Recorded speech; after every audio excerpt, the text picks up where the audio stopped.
قومی اسمبلی کا اجلاس ہوا اور اس پہ بہت سارے اہم قانون سازی بھی کی گئی.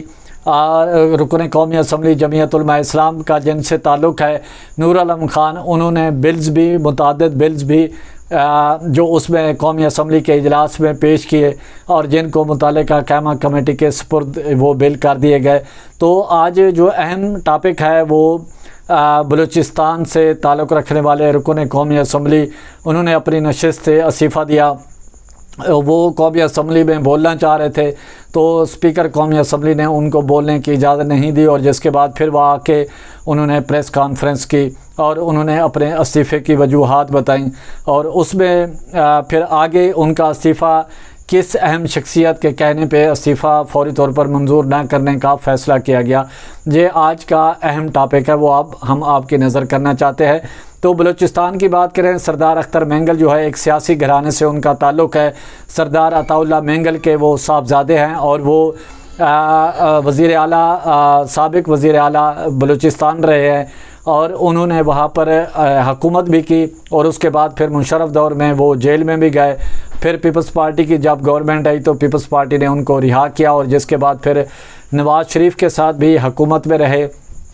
اور پھر پی ڈی ایم کی جو ایک الائنس بنا پاکستان تحریک انصاف کے، پہلے حکومت میں تھے 2018 کے عام انتخابات کے بعد. اس کے بعد جو پھر ان کے مطالبات ایکسیپٹ نہیں کیے گئے جو پاکستان تحریک انصاف نے ان کے ساتھ معاہدے کیے تھے، تو پھر انہوں نے حکومت سے علیحدگی کا اعلان کیا تھا، اور جس کے بعد پھر پی ڈی ایم کے اتحاد میں شامل ہو گئے، اور پاکستان تحریک انصاف گرانے میں وہ اپنا کردار انہوں نے بھی ادا کیا، پی ڈی ایم میں شریک رہے.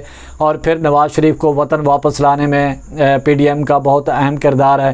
اور پی ڈی ایم کے ساتھ جہاں مولانا فضل الرحمان کے ساتھ عام انتخابات 2024 میں جو ہوئے، جہاں مولانا فضل الرحمان کے ساتھ سیاسی طور پر ہاتھ کیا گیا، تو وہاں سردار اختر مینگل اور نیشنل پارٹی کے ساتھ بھی کیا گیا. اور سردار اختر مینگل جو ہے وہ مسلم لیگ نون سے بہت زیادہ ان کو امیدیں وابستہ تھی.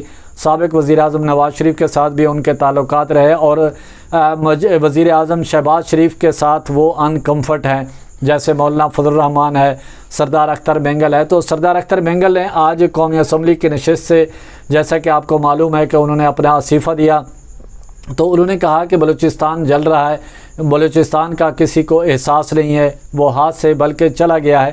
اور پریس کانفرنس کرنے کے بعد پھر وہ اسپیکر قومی اسمبلی کے پاس استعفیٰ دینے کے لیے گئے. آگے اسپیکر قومی اسمبلی نہیں تھا، جس کے بعد وہ سیکرٹری نیشنل اسمبلی سے انہوں نے ملاقات کی اور اپنا استعفیٰ وہاں پر پیش کیا.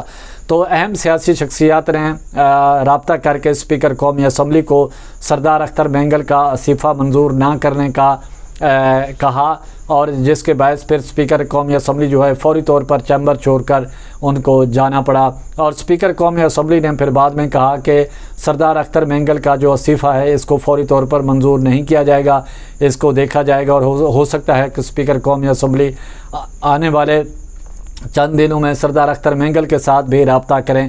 اور سردار اختر مینگل سے جب سوال کیا گیا تو انہوں نے استعفیٰ دیا، اور انہوں نے کہا کہ اب سیاست کرنا مشکل ہو گیا ہے. تو جب میں نے ان سے سوال سردار صاحب آپ پھر اپنی آئندہ کیا سیاسی حکمت عملی ہوگی؟ آپ سیاست سے بھائی اگر آپ مایوس ہو کہ کیا اگلا کیا سیاسی جدوجہد جاری رکھیں گے، ہتھیار اٹھائیں گے، کیا کریں گے؟ اور دوسرا ایوان صدر میں ایک بلوچ بیٹھا ہوا ہے اور بلوچستان چل رہا ہے، تو اس کے بارے میں کیا کریں گے؟ دیکھیں بھائی، میں نے کہا کہ میں نے نیشنل اسمبلی سے استعفیٰ دیا، جا کے اپنے علاقے میں بیٹھیں گے، کوئی کھیتی باڑی کریں گے، اگر کسی شہر میں ہوئے تو کوئی پکوڑے کی دکان کھول دیں گے. آپ لوگ آئے یا کوئی ہمارے پارلیمنٹیرین آئے، ان کو تو تیکھی مرچی کے پکوڑے کھلائیں گے. تو یہ ان کا کہنا تھا. ظاہر ہے سیاسی طور پر تلخیاں ہوتی ہیں، لیکن جب مذاکرات ہوتے ہیں، بات چیت کا سلسلہ ہوتا ہے، تو بہت ساری تلخیاں جو ہے وہ کم ہو جاتی ہے، ختم ہو جاتی ہے، اور پھر وہ واپس قومی دھارے میں آ جاتا ہے. تو سردار اختر مینگل کے ساتھ بھی یہی ہے کہ وہ ان کو پھر واپس ظاہر لیا جائے گا، مذاکرات کا دروازہ کھلا ہوگا، اور اس میں پھر مولانا فضل الرحمان جو ہے یا سابق صدر آصف علی زرداری صاحب جو ہے وہ رابطہ کر کے تو اپنی جو تمام تر صورتحال ہے تو وہ سردار اختر مینگل کو وہ پھر بات چیت کریں گے آنے والے دنوں میں. ڈائلاگ کا جو سلسلہ ہے، ایپیکس کمیٹی کا اجلاس بھی ہوا کوئٹہ میں اور ساری صورتحال جو ہوئی، تو اس کے بعد جو آنے والے جو سیاسی منظرنامہ ہے وہ آپ کے سامنے ہوگا اور انتہائی اہمیت کا حامل ہے۔